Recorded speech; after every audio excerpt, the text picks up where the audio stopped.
जी ion भाई शुरू कीजिए।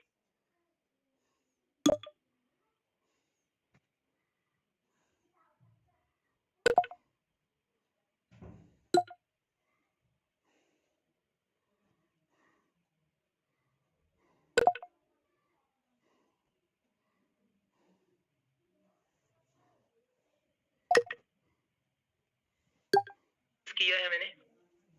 भाई 212 की जो लास्ट लाइन थी ना, जिसमें अल्लाह जिसे चाहता है बेहिसाब रिस्क दे देता है। जी ठीक है, वो शुक्रिया जी। तो रिस्क अल्लाह तबारक व तआला ने जो भी चीजें हमें इस दुनिया के अंदर अता फरमाई हुई हैं, ये चीज हम अपने जहन में बिठा लें कि ये चीजें दुनिया की इस्तेमाल की जितनी चीजें हैं, जिन्हें हम कहते हैं कि अल्लाह का मेरे ऊपर बड़ा फजल है, ये सारी चीजें अल्लाह तबारक व तआला ने हमें एक इम्तिहान के लिए दी हुई। ये सारी चीजें हमें आजमाइश के लिए हैं कि हम आजमाए जा रहे हैं कि हम जो पैसा कमा रहे हैं, अगर हमारे पास बहुत ज्यादा पैसा है तो क़यामत वाले दिन अल्लाह ताला पूछेगा हमसे कि ये पैसा कैसे कमाया था, कौन सा तरीका था जिससे कमाया, क्या वो तरीका वो जायज तरीका था उससे कमाया, और फिर ये खर्च कहाँ पर किया, इसके जितने मसारफ हैं जहां पर हम खर्च कर रहे हैं, इसके बारे में भी क़यामत वाले दिन सवाल होगा। अगर किसी इंसान को अल्लाह ताला कोई ओहदा देता है, सोसाइटी के अंदर कोई पोजीशन देता है, उस पोजीशन के बारे में भी उससे सवाल होगा। तो अल्लाह ताला फरमाता है कि ये सारा कुछ जो मैं लोगों को देता हूँ, ये दुनिया में जो काफिर हैं, मुसलमानों को मजाक करने वाले, ये मत समझे कि इन्हें मैंने दे दिया है तो मुसलमानों को, मैं तो इनको भी दे सकता हूँ, लेकिन अब ये सारा कुछ जो है इसमें मेरी एक हिकमत है। वल्लाहु यर्जुकु मन यशाउ बिगैर हिसाब, जिसको चाहता है वो बगैर हिसाब है, जितना चाहता है वो देता है। लेकिन इस सब के बारे में अल्लाह ताला ने कुरान पाक में उन जगहों पे फरमाया, इन सब के बारे में सवाल होगा।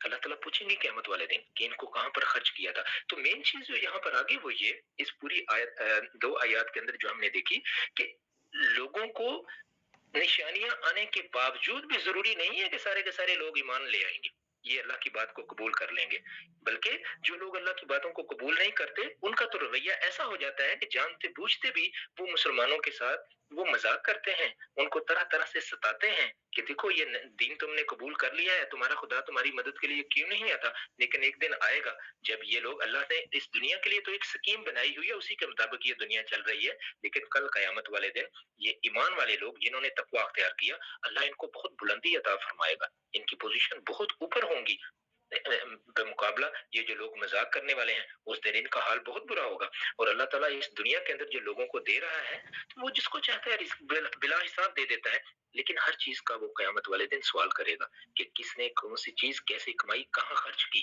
क्यों खर्च की। तो इन सारी चीजों का इंसान को जवाब देना पड़ेगा। अगली आयत की तरफ चलते हैं। फरमाया कान नासु उम्मतन वाहिदा था, तमाम के तमाम लोग एक ही उम्मत थे। उम्मत कहते हैं लोगों की वो जमात कि जो किसी नजरिए की बुनियाद पर, किसी तखयल की बुनियाद पर, या किसी भी वजह से किसी जगह पे इकट्ठी हो, जिसका जिनमें बहुत सी चीजें कॉमन हो आपस में, जो इकट्ठे होकर एक जगह रह रहे हैं, वो उम्मत बन गए। तो सारे के सारे लोग, अल्लाह फरमाता है कि एक ही उम्मत थे, उनके नजरियात एक थे, या वो रहते भी एक ही जगह पे थे, या मुराद ये है कि वो जो सोसाइटी थी वो एक दूसरे को जानती थी, लेकिन बुनियादी तौर पर उनके जो नजरियात थे वो नजरियात एक थे, दीन के मामले में खुसूसी तौर पर। फबअसल्लाहु नबिय्यीन मुबश्शिरीन व मुनज़िरीन, तो अल्लाह तबारक व तआला ने क्या फरमाया, अल्लाह ताला ने भेजे अपने पैगंबर, अपने अंबिया को भेजा, मुबश्शिरीन खुशखबरियां देने वाले, व मुनज़िरीन और डराने वाले। खुशखबरियां किन लोगों के लिए, जो नेक अमाल कर रहे हैं, और डराने वाले किस चीज से, कि जो अगर कोई इंसान बुरे अमाल करता है तो उसका अंजाम अच्छा नहीं होगा।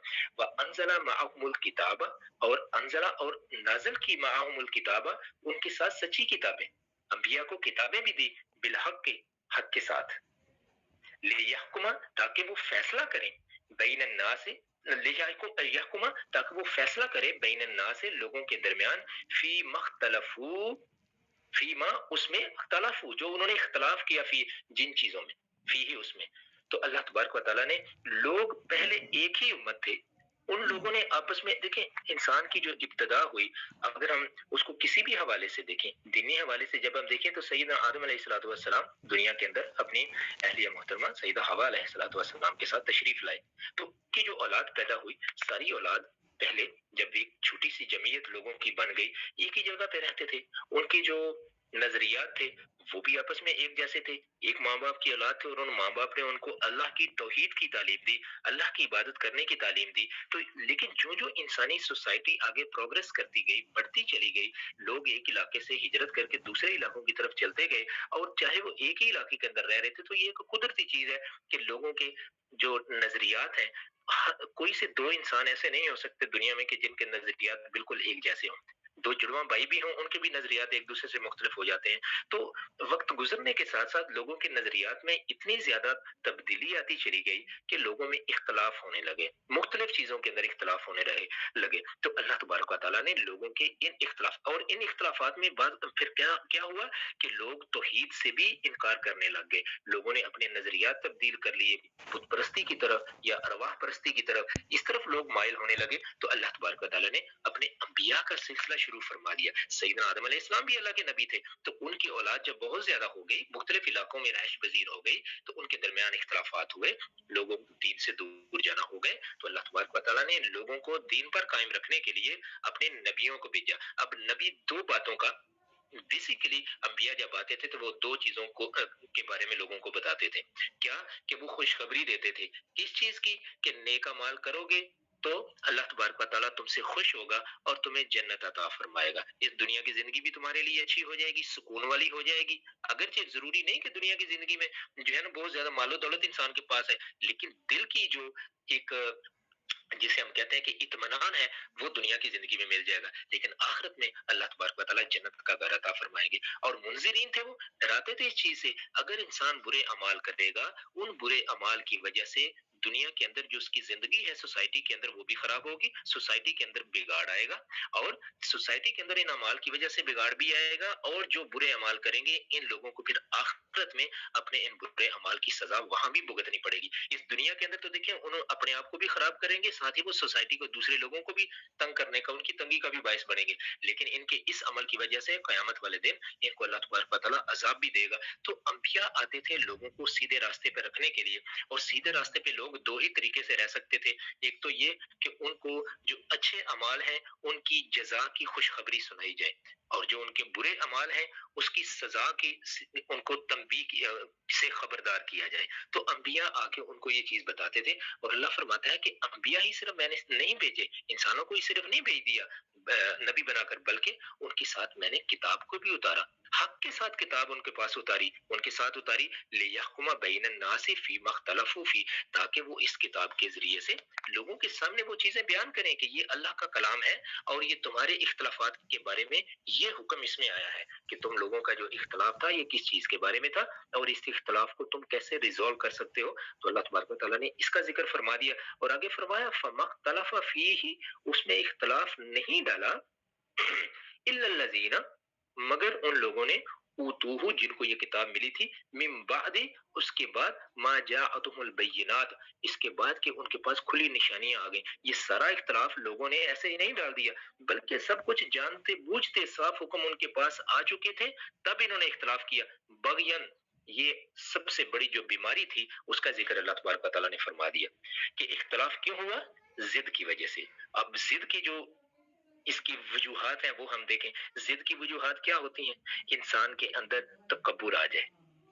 जब इंसान में तकब्बुर होता है ना, तो उसमें जिद भी लाजमी आएगी। वो फिर हर जगह कहेगा कि मेरी बात मानी जाए, मैं सबसे ज्यादा, नाउज़ुबिल्लाह मिन ज़ालिका, इंसान फिर ये समझता है मैं ज्यादा जानने वाला हूँ, मैं ज्यादा मुहतरम हूँ, मेरे पास ज्यादा अथॉरिटी है, मैं अला खानदान से ताल्लुक रखता हूँ, मैंने इतनी ज्यादा खिदमत की हुई हैं, या मैं तो ये कुछ कर सकता हूँ, तो सिर्फ मेरी बात मानी जाए। तो ये लोगों ने फिर जो उनकी बैनहुम, उनके दरमियान जो उनकी जिद थी, लोगों ने, एक बंदे ने जिद की, दूसरे बंदे ने जिद की, इन जिदों की वजह से जो इनकी ये सरकशी थी, इस वजह से इनका आपस में इख्तलाफ हुआ। और ये इख्तलाफ इनका जब हुआ, ये नहीं कि इनके पास हिदायत नहीं थी, इनके पास हिदायत भी आ गई, किताब अल्लाह की आ गई, इनके पास खुली निशानियां आ गई, लेकिन इसके बावजूद इन्होंने जिद की। और ये आंसर हम सबसे ज्यादा देखते हैं जो कुरान पाक में फरमाया गया, वो बने इसराइल ने अख्तियार किया। उनके पास निशानियां आई, निशानियों के होने के बावजूद रसूलुल्लाह सल्लल्लाहु अलैहि वसल्लम उनके दरमियान तशरीफ ले आए, لیکن انہوں نے انکار کر دیا. کیوں انکار کیا؟ اسی ضد کی وجہ سے. اور یہ ضد ان میں اس تکبر کی وجہ سے اور حسد کی وجہ سے. دو بیماریاں تھیں نا, ایک تکبر اور دوسرا حسد تھا. حسد کس چیز کا؟ کہ ہم بنی اسرائیل ہیں, یہ بنی اسماعیل ہیں, نبی ہم میں آتے رہے ہیں, ان میں تو پہلے نبی کوئی آئے نہیں ہے سوائے سیدنا اسماعیل علیہ السلام کے, تو ان میں تو نبی, یہ نبی آخری نبی ان میں کیوں آگے؟ اگرچہ ہماری کتابوں میں, ہمیں پتہ ہے ہماری کتابوں میں ان کے بارے میں لکھا ہوا ہے, لیکن کیونکہ یہ ہماری جماعت میں نہیں ہے تو ایک ان کے اندر حسد پیدا ہو گیا. اور تکبر اس چیز کا کہ ہم زیادہ جاننے والے, ہم شریعت والے, ہمارے پاس علم بھی ہے, ہم لوگ پڑھے لکھے ہیں, یہ عرب لوگ یہ تو پڑھے لکھے نہیں ہیں, اور یہ نبی یہ تو بالکل بھی پڑھے لکھے نہیں ہیں, یہ تو لکھنا بھی نہیں جانتے, یہ پڑھنا بھی نہیں جانتے, لیکن ان کے اوپر کتاب اتری ہے. تو یہ ایک جو چیز تھی, یہ دونوں چیزیں اکٹھی ہو کے انہوں نے سرکشی کو جنم دیا, اور وہ سرکشی کی وجہ سے ان لوگوں نے اللہ کی ہدایت کو ماننے سے انکار کر دیا. تو پہلے بھی ایسا ہوتا ہے, اللہ فرما رہے ہیں کہ پہلے بھی ایسا ہوتا ہے کہ لوگ اختلاف کرتے تھے. فہد اللہ الذین آمنوا, تو اللہ تعالیٰ نے راہ دکھا دی ان لوگوں کو جو ایمان والے, جنہوں نے قبول کر لیا, جو ایمان لے آئے, اللہ نے ان کو ہدایت دے دی, ان کو راہ دکھا دی. لما اختلفوا فیہ من الحق بإذنہ, اپنے حکم سے اس سچی بات کی کہ جس کے بارے میں وہ جھگڑ رہے تھے, جس چیز میں لوگوں کا اختلاف تھا. تو جن لوگوں نے اللہ کے نبی کی بات کو مان لیا, رسول اللہ صلی اللہ علیہ وآلہ وسلم کی بات کو مان لیا, یا آپ سے پہلے جتنے بھی لوگ تھے, جب بھی اختلاف پیدا ہوتا تھا, کوئی نبی جب آتے تھے, لوگ جب ان کے اوپر ایمان لے آتے تھے, تو اللہ تبارک و تعالیٰ ان کو ہدایت دے دیتے تھے, اور ان تمام اختلافوں سے ان کو بچا لیتے تھے, سیدھا راستہ ان کو دکھا دیا جاتا تھا. واللہ یہدی من یشاء الی صراط مستقیم, اور اللہ جس کو چاہتا ہے سیدھا راستہ دکھا دیتا ہے, اس کو صراط مستقیم کی طرف اس کی رہنمائی فرما دیتا ہے. ان چیزوں کا ذکر فرمانے کے بعد اب یہ فرمایا کہ اگلی آیت کی طرف ہم چلتے ہیں.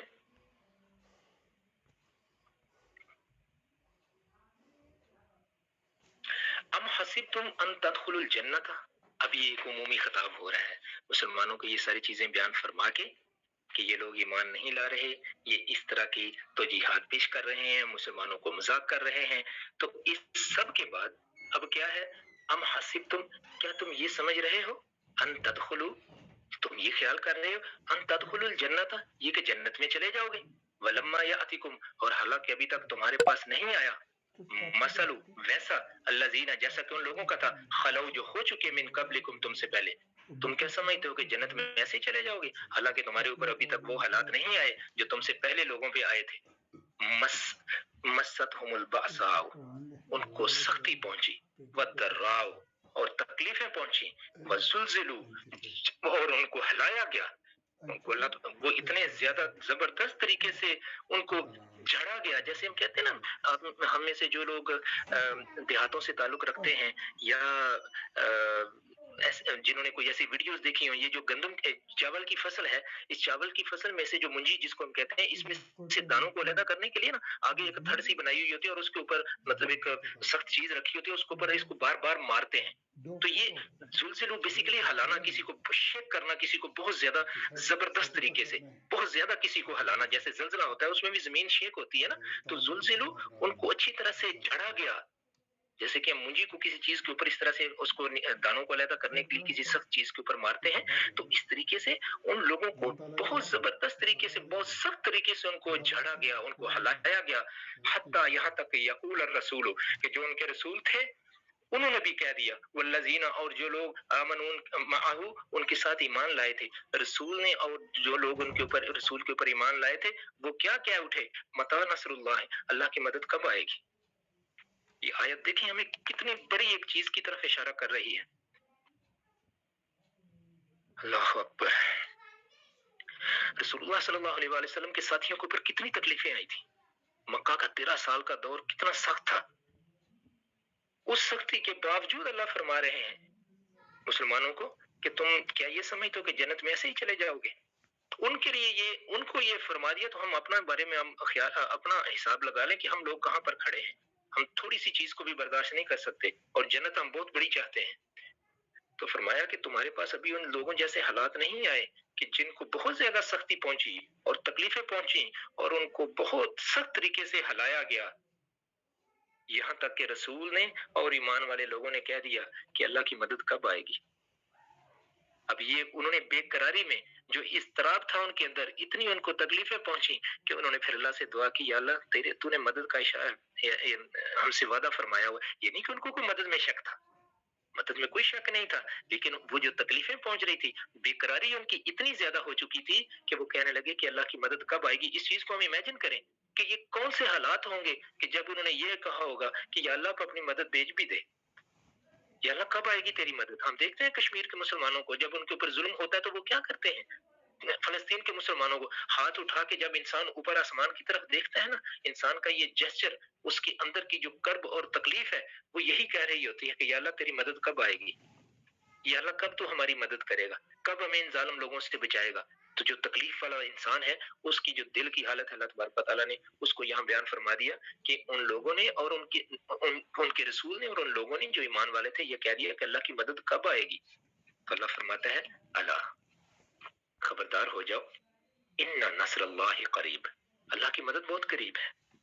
اب یہ کتنی قریب ہے، اللہ تعالیٰ اس اللہ نے قریب کا لفظ استعمال فرمایا تو مطلب یہ کہ اللہ کی مدد آئے گی ضرور تمہارے پاس. انسان کیونکہ یہ چاہتا ہے کہ ہر چیز مجھے جلدی جلدی مل جائے، اللہ نے ایک پلان بنایا ہوا ہے اپنا، اس پلان کے مطابق وہ دنیا کو چلا رہا ہے. اس پلان کے اندر اس نے سرکشی کرنے والوں کو ایک ڈیل دی ہوئی ہے، وہ اس ڈیل میں اندھے ہوئے چلے جاتے ہیں. وہ سمجھتے ہیں کہ شاید دوسروں کو پتہ نہیں چل رہا، لیکن اللہ کی نظر سب کے اوپر ہے، وہ سب کو دیکھ رہا ہے.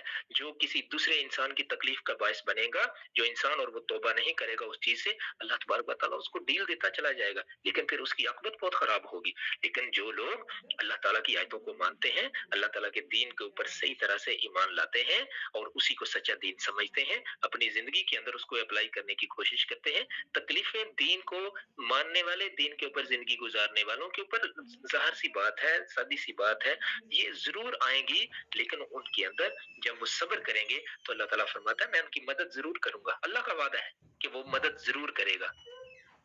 تو اللہ ان نصر اللہ قریب، اللہ کی مدد بہت قریب ہے. اللہ تبارک و تعالیٰ تمام مسلمانوں کے حال پہ رحم فرمائے اور اللہ نے اپنی جن مددوں کا وعدہ فرمایا ہے اس مدد کے لیے جو چیزیں ریکوائرڈ ہیں اللہ تعالیٰ وہ چیزیں ہم میں پیدا فرمائے اور اللہ اپنی مدد امت مسلمہ صلی اللہ علیہ وآلہ وسلم کے لیے اللہ تبارک و تعالیٰ اپنی مدد کو بھیجے اور اللہ تبارک و تعالیٰ مسلمانوں کی سختیوں کو دور فرمائے اور اللہ تعالیٰ تمام اسلام کے اوپر ایمان لانے والے اور وہ لوگ جو اللہ تعالیٰ کی وحدانیت اور رسول اللہ صلی اللہ علیہ وآلہ وسلم کے ختم نبوت پہ ایمان رکھتے ہیں اللہ تبارک و تعالیٰ ان کے لیے زندگی کو بہت آسان فرمائے، اس دنیا کی بھی اور آخرت میں بھی اللہ تبارک و تعالیٰ سب کو اچھا گھر عطا فرمائے. جنت الفردوس میں اللہ تبارک و تعالیٰ سب کو مقامات عطا فرمائے اور اللہ تبارک و تعالیٰ ہمیں توفیق عطا فرمائے کہ ہم قرآن پاک کو صحیح طریقے سے پڑھیں، اس کو سمجھیں اور اس کو دوسروں تک پھیلانے کا ذریعہ بنیں. جزاکم اللہ خیرا. السلام علیکم ورحمۃ اللہ وبرکاتہ.